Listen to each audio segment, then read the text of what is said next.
Eh bien, vois-tu, c'est ça certainement. On ne peut pas douter d'une chose évidente, et ça, c'est évident.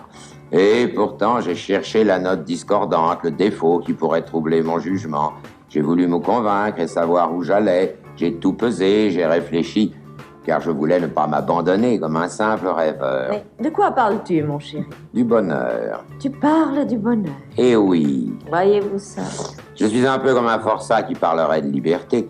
Et je voudrais en vérité parler avec plus d'éloquence de ma nouvelle connaissance, mais je ne trouve rien sinon que c'est bien ça. Oui, c'est ça le bonheur. Voilà, je suis fixé. Je sais enfin pourquoi. Pourquoi sur cette terre un jour on m'a placé. On ne me disait rien à moi, il m'a fallu tout deviner. Maintenant tout va bien. Je sais enfin pourquoi mon amour je suis né. Je suis né pour aimer, pour t'aimer, c'est certain. Du matin jusqu'au soir et du soir au matin. On ne me disait rien, on me laissait dans l'ignorance, et j'ai vécu très prudemment dans une tour. Ah, prudence, prudence. Quand tu nous tiens, on peut bien dire adieu l'amour. Et j'ai perdu 20 ans peut-être de bonheur. Comment 20 ans? J'ai fui pendant 20 ans les femmes, j'avais peur. J'avais peur de souffrir et d'être malheureux. J'ai voulu raisonner et faire mon bonheur. J'ai voulu l'établir. J'ai voulu, sans penser que c'était dangereux, 100 fois plus dangereux, lui donner des limites et j'ai fermé les yeux. Depuis 20 ans, j'évite tout ce que cette vie apporte d'imprévu. Je n'ai rien fait, je n'ai rien vu. Et j'ai passé comme un aveugle et comme un sourd, avec la ferme volonté stupide de me contenter d'un seul amour, d'un amour calme et sans beauté que l'on porte à son bras comme un vêtement lourd. Je sais bien que pourtant il semble plus léger lorsque paraît l'hiver et qu'il vient de neiger. Je sais bien qu'il est doux quand on est mal portant. Hélas, pourquoi faut-il qu'il soit lourd et maussade quand on cesse d'être malade et lorsque revient le printemps? Pour assurer mon avenir et ma vieillesse, j'ai laissé toujours passer le présent. Et pour avoir l'illusion de la sagesse, j'ai placé mon bonheur en somme à 3%. Et j'ai perdu 20 ans, 20 années les plus belles. J'ai voulu que de moi l'on dit il est fidèle, sans me douter que le bonheur, c'est d'aimer une femme et c'est d'être aimé d'elle, sans raison, sans contrainte, et parce qu'elle est belle. Dire que j'avais peur.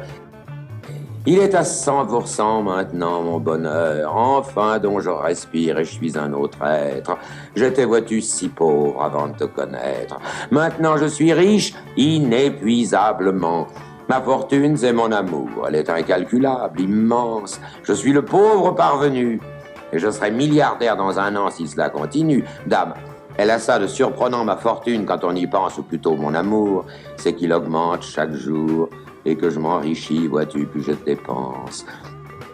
Tout me semble à présent superbe dans la vie. Tout me ravit et tout me sied. Le repas que je fais, le livre que je lis, le fauteuil, quel qu'il soit, dans lequel je m'assieds. Tout est joli. J'adorais le soleil, j'aime aujourd'hui la pluie autant que le soleil. Et mon cœur indulgent accueille avec plaisir tout ce qui l'ennuya. Choses et gens, car à présent rien ne m'ennuie. Jadis, je détestais que l'on me réveillât, j'aime aujourd'hui qu'on me réveille. Et je reprends gaiement mes pensées de la veille. Je dis avec plaisir les choses que je dis, et je prends du plaisir aux choses que j'écoute. Est-ce bien du plaisir après tout? Non, j'en doute. Mais non, et c'est l'amour qui fait tout ça, pardi. Car je ne pense pas aux choses que je dis. Je dis n'importe quoi, je l'avoue à ma honte. Et si je prends plaisir aux choses que j'écoute, c'est que j'écoute mal les choses qu'on raconte. Tout m'est indifférent, voilà la vérité. Cependant que je lis, mon esprit vagabonde. Tout autre objet que toi lui paraît sans beauté. Et je n'aimerais pas que l'on me réveillât si tu n'étais pas de ce monde. Viens près de moi, plus près, encore un peu plus près. Voilà. Je te préviens, je vais être indiscret. Tu vas être indiscret? Ça m'étonne de toi. Je vais être indiscret, mais pas comme tu crois. Ce n'est pas un secret que je vais t'arracher. Ce ne sont pas des mots que de toi je réclame. Je ne vais pas t'interroger sur ton passé. Reste mystérieuse, énigmatique, femme, et garde tes pensées. Laisse-moi seulement comme ça m'approcher et te regarder de tout près. Vois-tu, cher ange, à mon avis, on ne regarde pas assez les choses dans la vie. Ah, tout passe si vite. Et l'on regrette après de n'avoir pas été souvent plus indiscret. Je ne veux pas avoir à me le reprocher. Laisse-moi m'approcher. Laisse-moi regarder de tout près ton visage. Ah, comme il est harmonieux. Ça c'est joli, ça c'est joli, tout est joli.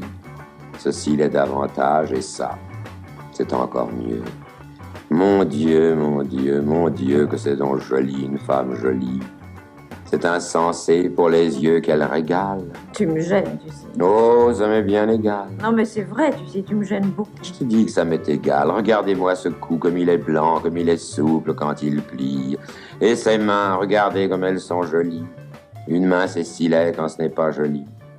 Et c'est tellement ridicule.